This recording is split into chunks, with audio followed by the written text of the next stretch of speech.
6 আজকে রুহি আপুর গায়ে হলুদের অনুষ্ঠান। আপুর বিয়ে উপলক্ষে রাত ভাইয়ার মামার বাড়ি থেকে উনার মামা, মামি, মামাতো ভাই দিবস আর উনার একমাত্র নানিজান এসেছে। দিবস ভাইয়া রাত ভাইয়ার সমবয়সী, তাদের বন্ডিংও খুব ভালো। দিবস ভাইয়াকে প্রায় সময়ই রাত ভাইয়ার সাথে দেখা যায়। ভাইয়ার ক্লোজ ফ্রেন্ডগুলোর মধ্যে দিবস ভাইয়া একজন। রাত ভাইয়ার নানি হচ্ছে 1 নাম্বারের খিটখিটে মহিলা। সুকর্ণা আন্টি তো পুরো উনার মায়ের জেরক্স কপি।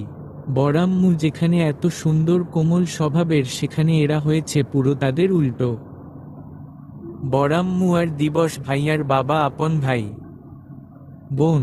উনাদের মামা রা যাওয়ার পর রাত ভাইয়ার নানাজান আবার বিয়ে করেন রিনা খাতুন, মানে সুবর্ণা আন্টির মাকে। কিন্তু বড়াম্মু আর দিবস ভাইয়ার বাবা কখনো উনাকে সৎ মা ভাবেননি। উনারা দুজনেই উনাকে যথেষ্ট সম্মান করেন। বাইরে সাউন্ড বক্সে জোরে জোরে গান বাজছে। হলুদের অনুষ্ঠান বাড়ির উঠানে করা হয়েছে। মেহেরদের বাড়িটি দোতলা, বিশাল জায়গা নিয়ে বাড়িটি করা হয়েছে বলে বাড়ির প্রতিটি রুমই খুব বড় এবং খোলামেলা। আনোয়ার সাহেব প্রচুর গাছ প্রেমী বলে বাড়ির চারপাশে বিভিন্ন ফল ও ফুলের গাছ লাগিয়েছেন। বাড়ির উঠোনটাও খুব বড়। আনোয়ার সাহেবের একমাত্র মেয়ের বিয়ে বলে উনি বাড়িটিকে খুব সুন্দর করে সাজিয়েছেন। বাড়ির চারপাশে ফেরি লাইটের আলো জ্বলজ্বল করছে। প্রত্যেকটা গাছেও নানা রঙের লাইট লাগানো হয়েছে। রাস্তা থেকে শুরু করে পুরো বাড়িতে আজ আলোক রশ্মির মেলা চলছে। বাড়ির চারপাশে শিশুরা ছোটাছুটি করছে। আশেপাশের আত্মীয় স্বজন, মহিলা মানুষ সবাই মিলে হাতে হাতে কাজ করছে। ছোট বড় সবাই মিলে হলুদ রঙে সেজেছে। উঠানের এক কোণে বাবুর্চিরা, মহিলারা বসে পেঁয়াজ আদা রসুন কুটছে। দেখতে খুব সুন্দর লাগছে। বিয়ে বাড়ির গন্ধ চারপাশে ছড়িয়ে পড়েছে। রাত 2 দিন ধরে খুব ব্যস্ত। বোনের বিয়ে বলে কথা, তাই কোথাও কোনো ত্রুটি রাখছে না। সব কিছু সে একাই খুব সুন্দর করে হ্যান্ডেল করছে। স্টেজটা সে নিজে লোক দিয়ে সাজিয়েছে। বাড়িতে ঢুকলেই সবার চোখ আগে স্টেজে পড়ছে। এত সুন্দর স্টেজ দেখে সবাই খুব প্রশংসা করছে। রাত ডেকোরেশনের লোকদের সবকিছু ঠিকঠাক বুঝিয়ে দিয়ে সবে মাত্র শাওয়ারে ঢুকেছে। সারাদিন ছুটাছুটি করে সে খুবই ক্লান্ত। রুহির পুরো রুমে তার বান্ধবীরা ভর্তি। রুহির বান্ধবীরা খুব সুন্দর করে সাজাতে পারে। মেহের ওদের কাছ থেকে সেজে নিজের রুমে যাচ্ছে শাড়ি পরতে। রুহির বান্ধবীরা ওকে শাড়ি পরিয়ে দেওয়ার কথা বলেছিল, কিন্তু এত মানুষের মধ্যে তার শাড়ি পরতে ভীষণ লজ্জা করবে, তাই বলেছে সে শাড়ি পরতে জানে, নিজেরটা নিজেই পরে নিবে। মেহের নিজের রুমে এসে দেখে কেউ নেই। সে নিশ্চিন্তে দরজা বন্ধ করে শাড়ি পরতে লাগলো। সবাইকে তো ঠিকই বলে এসেছে নিজেরটা নিজেই পরে নিবে, কিন্তু এখন সিল্কের শাড়ি হওয়ায় কোনোভাবেই শাড়ি পরতে সক্ষম হচ্ছে না। অনেকবার চেষ্টা করার পরেও শাড়ি পরতে না পারায় মেহের বিরক্ত হয়ে শাড়ি খুলে বিছানার উপর ছুঁড়ে মারে। হঠাৎ ওয়াশরুমের দরজা খোলার শব্দ গুনে মেহের পিছনে ঘুরে রাতকে দেখে স্তব্ধ হয়ে যায়। রাত শাওয়ার থেকে বের হয়ে মেহেরকে এই অবস্থায় দেখে হা হয়ে তাকিয়ে আছে।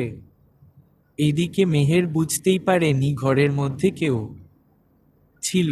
তার রাত ভাইয়া তাকে এই অবস্থায় দেখেছে। এইটা ভেবেই তার লজ্জায় মাটির নিচে চলে যেতে ইচ্ছে করছে। মেহের কি করবে বুঝতে না পেরে জলদি বিছানা থেকে শাড়িটা নিয়ে নিজের গায়ে পেঁচিয়ে নিল। রাত বাঁকা হেসে মেহেরের কাণ্ড দেখছে। মেহের কাঁপা কাঁপা কণ্ঠে তুতলিয়ে বলল, তুমি কখন এলে ভাইয়া? রাদের নির্লিপ্ততা কণ্ঠ। কেন? আসলে আমি চেয়ে অঞ্চ করছিলাম। রাত মেহেরের দিকে 2 পা করে এগিয়ে আসতে বলল, হে তো, যেটা 2 দিন পরে দেখার কথা ছিল সেটা দুদিন আগেই দেখে নিলাম, এতে সমস্যা কোথায়? রাদের এমন লাগাম ছাড়া কথা শুনে মেহেরের আরো লজ্জা লাগছে। রাদকে তার দিকে এগিয়ে আসতে দেখে সে দুপা পিছিয়ে বিছানার উপর বসে পড়ে। রাদ বিছানার দুপাশে দুহাত রেখে মেহেরের মুখের দিকে একটু ঝুঁকে ঠোঁট কামড়ে বলে, তোকে কিন্তু শাড়ি ছাড়া খুব হট লাগছে পতল। মেহেরের এইবার মনে হচ্ছে দুই কান দিয়ে গরম ধোঁয়া বের হচ্ছে। সে সাথে সাথে চোখ খিচে বন্ধ করে ফেলে। এই লোক কতটা নির্লজ্জ ভাবা যায়। রাদ মেহেরের দিকে কেমন ঘোর লাগা দৃষ্টিতে তাকিয়ে আছে। মেহের চোখ বন্ধ করে আছে। তার ঠোঁট দুটো অসম্ভব রকমের কাঁপছে। রাদ কিছু না ভেবে হঠাৎই মেহেরের কাপা ঠোঁটে নিজের ঠোঁট মিলিয়ে দিল। মেছের সাথে সাথে চোখ বড় করে তাকালো। রাদ এমন কিছু করে বসবে এটা সে ঘুণাক্ষরেও কল্পনা করেনি। মেহের দূরে সরে যেতে চাইলে রাদ খুব শক্ত করে মেহেরের চুল আর কোমর আঁকড়ে ধরে ডিপলিকি শ করতে থাকে। রাদের যেন আজ কোনো হুঁশ নেই। মেহের কোনো উপায় না পেয়ে আবার চোখ বন্ধ করে রাদের কাঁধ শক্ত করে খামচে ধরল।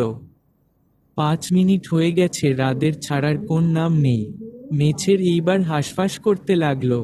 তার নিঃশ্বাস নিতেও কষ্ট হচ্ছে এখন। মেহেরের এমন ছটফট করা দেখে রাদ মেহেরকে ছেড়ে দিল। ছাড়া পেয়ে মেহের বড় বড় নিঃশ্বাস নিচ্ছে। আর একটু হলে মনে হচ্ছে তার দম বন্ধ হয়ে যেত। মেহেরের এই কাণ্ড দেখে রাত বলতে লাগলো, শান্তিতে একটু কিসও করতে দিবি না?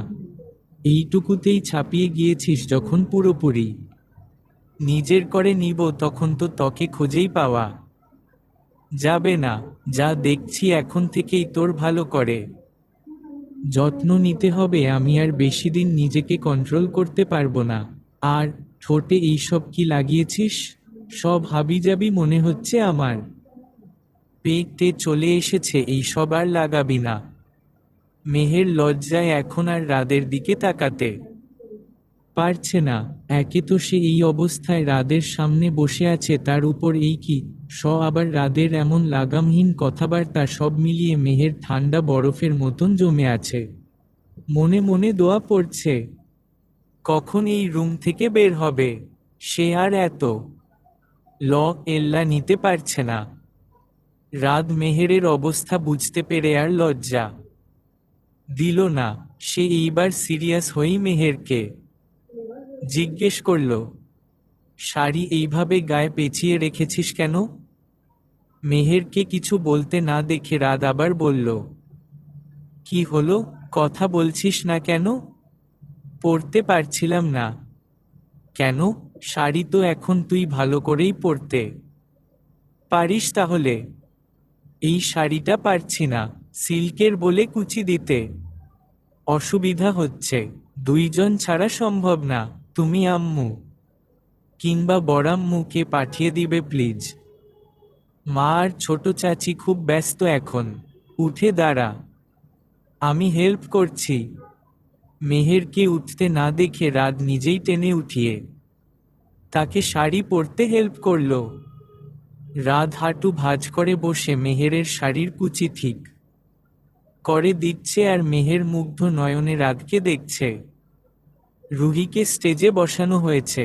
একে একে সবাই হলুদ দিচ্ছে। প্রথমেই রুহির বাবা মা তাকে হলুদ দিল, পরে রুহির চাচা চাচি, রিনা খাতুন, সুবর্ণা বেগম। আস্তে আস্তে সকলেই হলুদ দিয়ে দিচ্ছে রুহিকে। রাত দূরে দাঁড়িয়ে এক দৃষ্টিতে তার বোনের হাস্যোজ্জ্বল মুখের দিকে তাকিয়ে আছে।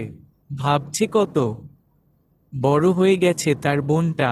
আজ বাদে কাল শ্বশুর বাড়ি চলে যাবে। চাইলেই আর যখন তখন বোনের এই হাসি মুখটা দেখতে পারবে না। ইচ্ছে করলেই আর বোনের ঘরে গিয়ে বোনের সাথে গল্প করতে পারবে না। পড়ায় কোনো সমস্যা হলে তার বোনটা দৌড়ে ভাইয়ের ঘরে এসে পড়া বুঝে যেতে পারবে না। ছোট বোনের রুমটা এখন থেকে খালি পড়ে থাকবে। রাত বুঝতে পারছে তার চোখগুলো কেমন জ্বলছে। আচ্ছা, সে কি কারা করছে? হঠাৎ কে যেন রাদের পিঠে হাত রাখে। রাত তাকিয়ে দেখে তার বাবা আনোয়ার সাহেব দাঁড়িয়ে আছেন। রাত সাথে সাথে তার বাবাকে জড়িয়ে ধরে। তার বাবাও তার পিঠে হাত বুলিয়ে দেয়। বোনের জন্য মন খারাপ হচ্ছে বুঝি? আমার কষ্ট হচ্ছে বাবা। নিয়মটা এই রকম না হলে নিশ্চয়ই আমার বোন আমাদের বাসায় থাকতো। রুহি দূর থেকে এতক্ষণ তার বাবা আর ভাইকে খেয়াল করছিল। এইবার সে আর থাকতে না পেরে স্টেজ থেকে নেমে দৌড়ে গিয়ে তাদের জড়িয়ে ধরে হাউমাউ করে কেঁদে দেয়।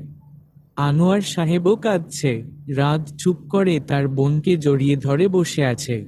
আর এইদিকে রুহি কখন থেকে ভাইকে জড়িয়ে ধরে কারা করছে। রুহির কান্না দেখে তার মা, চাচি মেহেরও ভীষণ কান্না করছে।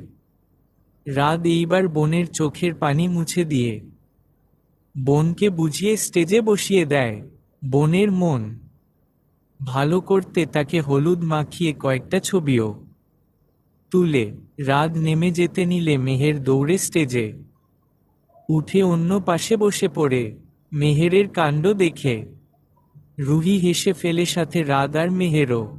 ক্যামেরা মেনো এই সুন্দর মুহূর্তটা ফ্রেম বন্দি করে ফেলে। রিনা খাতুন, সুবনা বেগম আর টিয়া মিলে ছক কষছে কিভাবে রাদের চোখে মেহেরকে খারাপ বানানো যায়। তারা তিনজন মিলে মেহেরকে ফাঁদে ফেলার একটা দুর্দান্ত প্ল্যান করে। তিনজন একসাথে হাত মিলিয়ে হাসতে হাসতে বলে, এই প্ল্যান সাকসেস হলে রাত রিনায় আর মেহেরের মুখ দেখতে চাইবে না। চলবে। অহনা আক্তার।